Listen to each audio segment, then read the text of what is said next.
up for this message. Crikey. Okay. So we're going to try and figure out what this is about as we go along. But starting off, we have an energy that is looking like it's trying to create control in your life or around you. And so where you're at this moment, you're at this point of decision making, a point of like a juncture, I'm hearing in my mind. This is a judgment call that you are facing. Where you've been is you've been working on yourself, right? Like leading up to this point, you have been creating a foundation of self-regulation and self-support that has led you to this point where you are now making a call. You're making a decision. And part of this is this feeling of like, I can't wait anymore. It's almost like things are aligning at this exact moment that you're seeing this, where you're like, I have to make a move, or I have to get myself out of this situation, or I will not stand for this anymore, or you know what I mean? But it's not just a mental decision. This is an embodied shift. This is like a very, very strong, inevitable embodied shift. And it might even be energetic. It's like your whole being is shifting. And what this is actually doing, like what this leads to, is a complete ending of a cycle. There has been, it's like you're actually closing out an entire period of your life.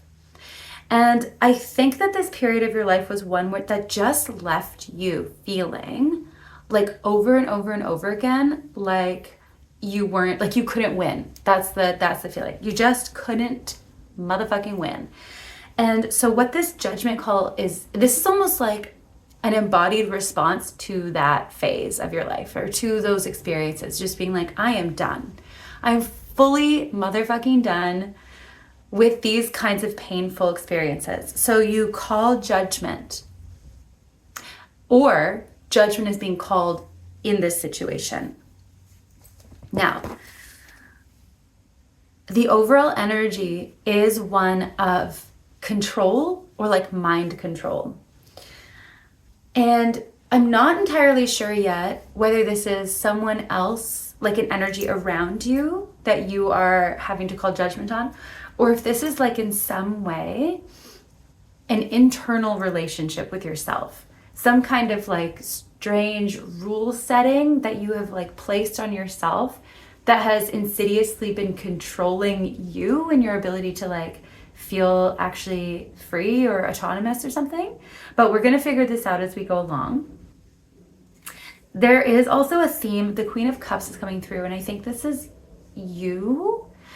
There's this like, it's like there's a bigger part of you. It's like your whole self is kind, soft, gentle, and caring about yourself. Like there's this outer persona. It's not even a persona. It's just like your true self. Your true self is fighting something else. Your soul, your spirit, your true, like, authentic being. The sort of like purest version of who you are. The truest, the part, like, it's you when you are in your full love. It's you where you are in your full trusting, in your full, like, divineness, divine love, tapped in. That part of you is, I think, what's driving this whole shift or this big change kind of moment or this big judgment call. Because you're emerging. It's like that part of that expression of you is emerging out of this fuckery, basically. And so you're becoming more obvious to yourself in this situation. Somehow there's a contrast between who you really are and who you know you're meant to be. And that, by the way, that energy of who you really are, it's like it's very calm and strong at the same time. It's very like quietly accepting of the self. It's very, very divine feminine. It's very embodied. It's very patient, but not willing to put up with shit. You know what I mean? You're so on the same team with yourself now, right? Like there's no self-betrayal anymore. And so it's like you're unified. You have this unified existence, or like you're an energy that you're living in that's very aligned. And yeah, Empress too, as I cut the deck. So yeah, very, very divine feminine energy here, but there is an alignment. You're very in tune with your creative vision. You're very in tune with what it is that you're here to do, like your spiritual mission even. And so there's this weird, really weird contrast happening between that, your pure alignment, and then whatever this controlling force or this fuckery, as I've said before, is in your life. Like there's this dichotomy, and that's what's causing this judgment moment of like, oh no, like this is not, we don't belong here anymore, we have to get up and go. Or the universe is coming in, or like forces are coming in to be like, nah, you're out of here, you're getting out of here. Okay, so now this ending of a cycle, okay, like what I was saying about the ending of a big like phase of your life that was like painful and like just caused you to like, it caused, I think, a huge shift in your perception of reality. And that's what's really significant about this, because it's like your whole like mental perception of yourself, the world, whatever, it actually, that is what has died in a sense. And death isn't necessarily a bad thing in this scenario. I think that's what, I think it needed to die out. And so that's what this big shift is about, right? But what was actually dying out, like the nature of your perception of reality, was this, it's like you were caught in a pattern, and this could be internal and or external, but you were caught in a kind of pattern where you kept thinking you needed things to be different, or you needed different things to free you. So this is actually deep, very subconscious kind of codependency with, I think, the universe, with career, with people. Like it's just this like unacknowledged codependency. Like you didn't even know that you were like kind of trapped in this perception. So basically you felt like you weren't free, and the experience of that feeling was that it's like you were confused. It's like you've been confused, or in the past you were confused a lot. You were often very confused about what was right for you, what you wanted, what you needed. And that actually was keeping you in this illusion of being somehow stuck, or somehow like not empowered in your life. Like you felt like you weren't able to actually own your own life. Like you didn't have that like sovereignty. And it's like it's like being in a hall of mirrors or something, you know what I mean? Or a house of mirrors or whatever, it's at the fair, you know, and there's like all these different images. It's like in front of you, standing in this like broken mirror room, and there's like a million different reflections of you shining back at you. And it's so confusing to be like, where's reality anymore? And I think this was just kind of like a general way of being. It was like, okay, well, it's almost like listening to other people, listening to other people's advice for what you should do, listening to, you know, all the billion different podcasts and being like, maybe this is true, or like maybe this is more like me, or like just having so many different interests and different pathways for expression and different like possibilities, that it literally was like you didn't really know who you were and how to feel, and like you just didn't have a full sense of self, or a full empowered way of being. And I'm sorry if this is triggering. I feel really called to stop for a second and to be like, if this is triggering, you can step out of this reading, because like I think that this can bring up a lot for us. If this is something that we have experienced, it can make us feel really like really sad, or really just a little bit freaked out, to be like, is that really what was going on? Like, did I really like give my power away in all these different ways? But I do want to say, like, so take some time if you need some time. You can step away from this reading if you don't, if it's making you feel like shit. But ultimately, this is a beautiful, positive message. And this is actually, we're talking about where you have been, and where you're going is somewhere else. And we're going to talk about that eventually. But it's like there's something about this message that we need to sort of settle in and try to understand it, because it's part of the process of shifting into this new paradigm where we're leaving this behind.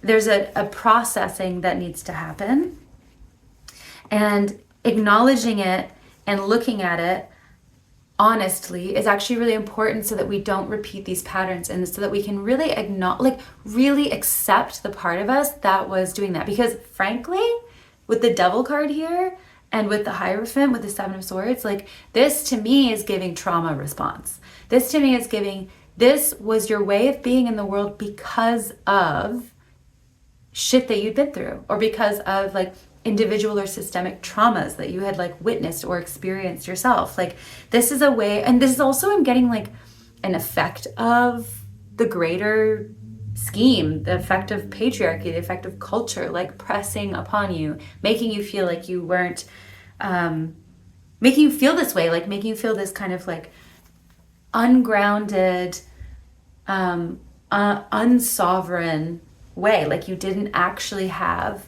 the right to claim your own life.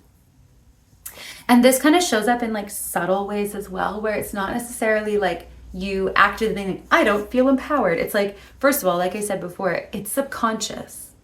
It's subconscious to some degree. It's in the way that you are just kind of moving through the world and not really fully taking your dreams seriously, because, and this is the thing, that's not you being bad. That's not you not taking things seriously because you lack some kind of seriousness. No, this was like a trauma response. It was like you didn't actually have the ability to embody that, to embody one path, or to, embody your power, because you were literally trapped in these like toxic trauma responses, or these relationships where people were like literally gaslighting you, or were somehow controlling you through morals, or like, through many different means.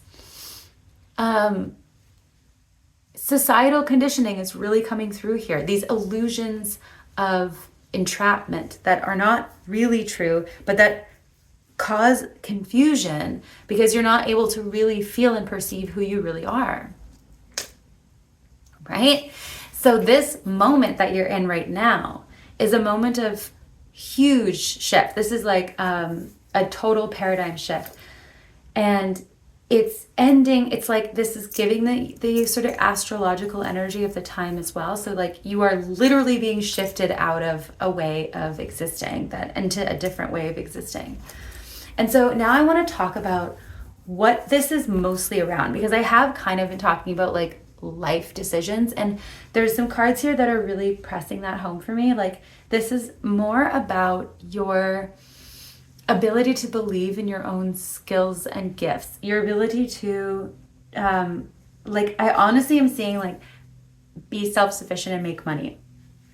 So with the Hierophant and the Seven of Swords here as an overall energy, there is this like, there's an overbearing presence of almost like toxic leadership or toxic authority. There is an illusion of authority that you're letting go of, okay? This feeling that there are like the powers that be require you to act in a certain way and to show up in a certain way and to be something specific so that you can become legitimate or so that you can be recognized, that is a lie. And that's what this is about. That's what this is about. That's really powerful. Whoa. Because the Hierophant here it's really giving, like, it is giving the institution of the church, the institution of the Catholic Church, like, and I'm not saying this is specifically your deal. This is just the example. This is the archetype. when that is paired with the Seven of Swords, like it's like that structure of power and structure of legitimization of like of basically claiming to be this overarching power that is the only legitimate judging body for what is allowed and how it is allowed. Do you hear me? The archetype of the church is perfect for this type of energy because it literally is like, because of our connection and our connection to God, you just have to take our word for it, first of all. And we are going to tell you, and we're going to rule, literally rule through like physical and intellectual means, your understanding of what is allowed and what is possible. But when it has the Seven of Swords here, it's like very much an insidious, it's very much a lie. It's a lie. It's not real. And so this reading is like an incredibly powerful message around you waking up. You're waking up to that. And I think that you may have intellectually known this to some degree, but I think you were like low-key fighting this. You're fighting an aspect of yourself that was like locked in to that power dynamic. And so I'm talking about like the church as an example, but this is like, if this is like a vibe, this is like a deep-seated belief system because of the world you live in, you know, the culture you live in. It could be because of religious experience or like religious upbringing or something, but it doesn't matter. It doesn't have to be, because we all kind of feel this. We all kind of feel this, like the pressure to be legitimized, or the pressure to like prove ourselves in a certain way and to follow a certain structure of a certain way of being, to even follow convention, Like, to put it very simply, this is you waking up from a fucked up dynamic that you had with like the world, thinking that you needed to be conventional. You're not conventional. The problem here, and the delays and the lack of abundance and the feeling of being left out, feeling of being left behind that you've been experiencing, it has to do with you feeling like you need to work and prove yourself to thrive. When actually the truth is that your energy, the way that you are, your uniqueness, what you literally already have cultivated in yourself right now, like as you are right now, that is like, it's a perfect match for abundance. It's a perfect match for complete and utter like thriving. So what I'm getting here overall is like, you're fucking done with denying that truth, with denying the fact that you already are the Empress. You already are the Queen of Cups, this like magical, deeply rooted and abundant being. That who you are right now is literally what the world needs. You are like this being that infuses the world with beauty, infuses the world with deep wisdom, infuses the world with care, love, like emotional intelligence. I'm getting like, there's so much talent. You have so much talent. And this is I think where the shift is happening.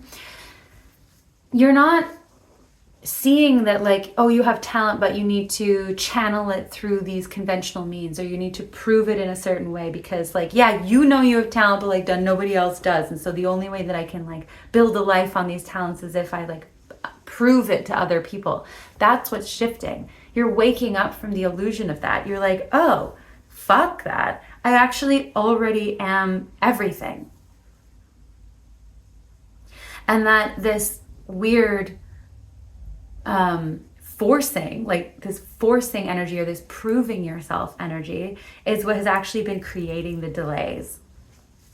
And like I said before, that way of doing things like that, like forcing and pressuring, it's not your fault. It's like the energies around you were or are, but you're just now you're savvier or whatever, but they were that toxic. They were that powerful. And it's not something that you should criticize yourself for. And I don't think that you are. I think that's like what the whole point of this is you're just like, fuck. And you're like waking up. And you're killing off. I think this is what this is about. You're taking it into your own hands to like kill off. I know this is really intense language, but to like cull that way of being of the past and allow it to die. Allow it to die. It's like you're really allowing it to die. You're really like, I am calling in judgment. I am calling in like the god of death to erase that way of being for myself. Like, fuck that noise, right? It's really empowering. It's like really, really empowering. This is basically like giving yourself permission. This is finally taking the shackles off. You're just taking the shackles off. It's just like, oh, I could leave this the whole time and I didn't even realize. Okay. You know, I'm really getting the feeling that you think you have been thinking you needed to prove yourself. You've been thinking you needed, and I don't mean just to like necessarily people, but it's like, yes to people, but to the world. You have been thinking that you deserved to struggle. Okay, this is tuning back into the church message, of the religious message. Even those of us who didn't grow up in religious environments, like if you grew up in like an atheist household or you grew up in like an agnostic kind of setting, a secular setting, the religious morality, especially like in where I'm from is in Canada, which is like a very like kind of Anglo-Christian undertone to the culture.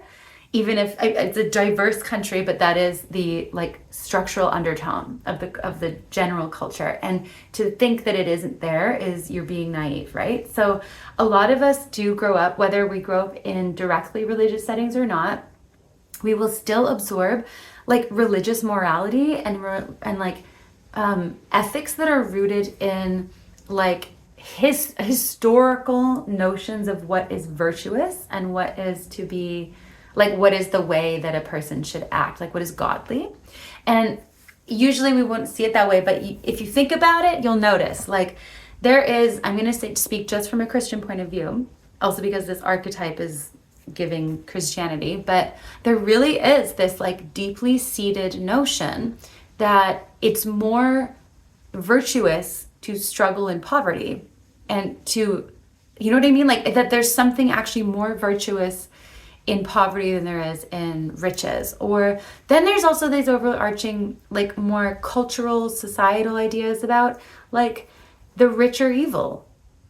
And so sometimes we end up creating these internal limitations on ourselves because we don't want to become the thing that we think, the thing that we're judging, or you know, we don't want to become successful or rich or whatever, because there's something about that scares us that we aren't sure we want to become.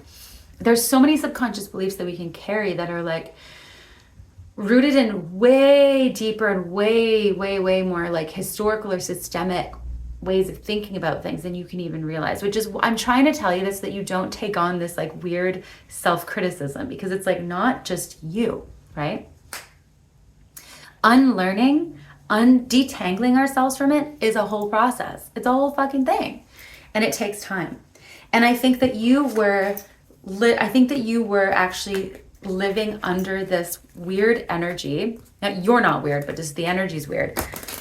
Of thinking that like that you needed to struggle, and that in order to make something of yourself, you had to just like work in like bad conditions, you know what I mean? Or like not have enough, like that was fine, that you were like somehow deserving of like very, very little in compensation, or very, very little coming back to you, or very, very little recognition. And I think this is what's changing, is you're just completely stepping into the energy of, I already have it. I actually already have this like vision. I already have this wealth. I already have this dream. I am it. It's like you're just becoming it, instead of thinking, I'm still working towards becoming that. I'm still working towards the thing. I'm still working towards the identity. I'm still working towards the manifestation. It's like the Empress and the Queen of Cups is, I have it now. You are like the queen of manifestation. You're the goddess. It's like, I live it right now, and I don't need to wait anymore. I'm not waiting. I don't need to go and do more trainings. I don't need to go and do more this. I don't need to go and do more like, apprenticeships. This is like, it's happening now, and it's here now. Yeah, Sub Rosa. This card has been coming up a lot recently. Hidden in plain sight, mysteries, learning, and teaching. So hidden in plain sight is kind of the thing that's standing out to me right now. It's like you've been here, and it's like no one's been seeing you. No one has been seeing what you have to offer. And so what's happening is this kind of like emergence energy. And I really do think that this is you being called to just do your purpose, to just do your thing. And the other thing with hidden in plain sight, okay, so we have this 7 of Cups here. This is you like, should I do this? Should I do this? Oh my God, there's all these different ways to be. There's all these different notions. So there's all these different possibilities. So all these different like, who am I really? And I don't even know if you were asking that. I think you may have just been like responding to the world in many ways.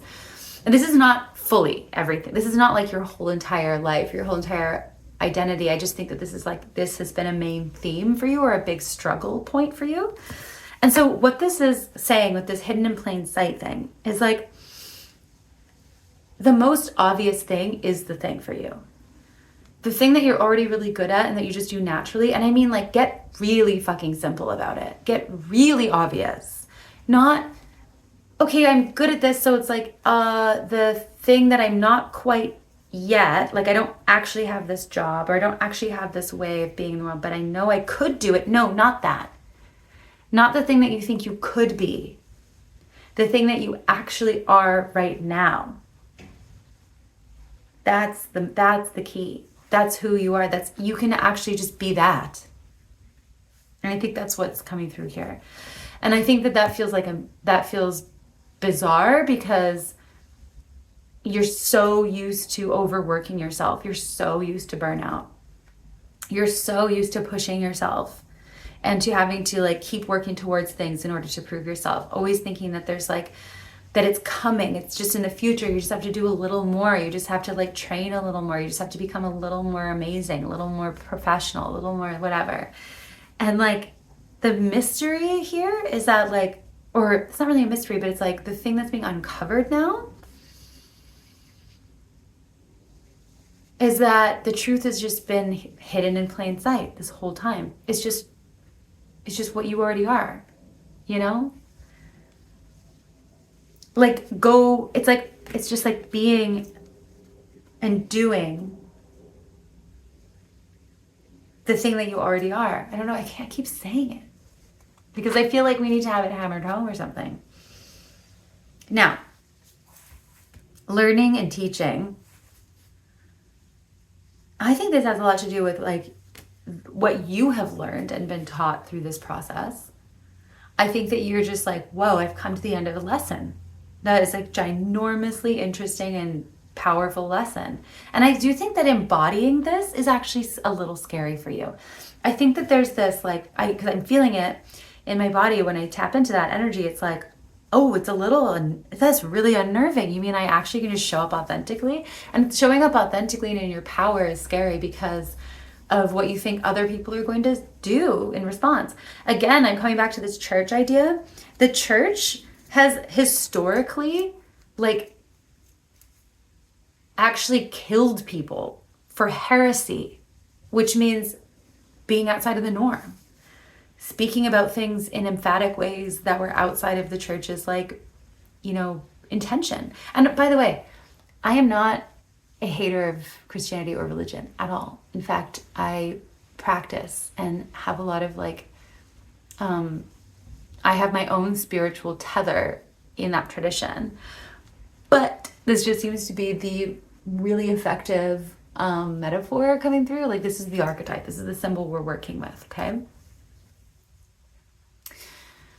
And there's a reason I'm talking about it, because that kind of history lives in the cells of the people. It lives in our cells. It's cell deep. It's intergenerational.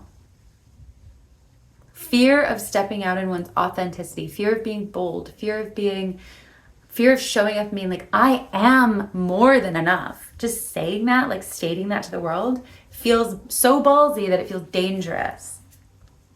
So you being freaked out by this, perfectly natural, perfectly natural. And you're still going to do it. And I think that's the main thing about this reading, is like, it's inevitable. Like, this shift in character, the shift in perception of yourself is inevitable.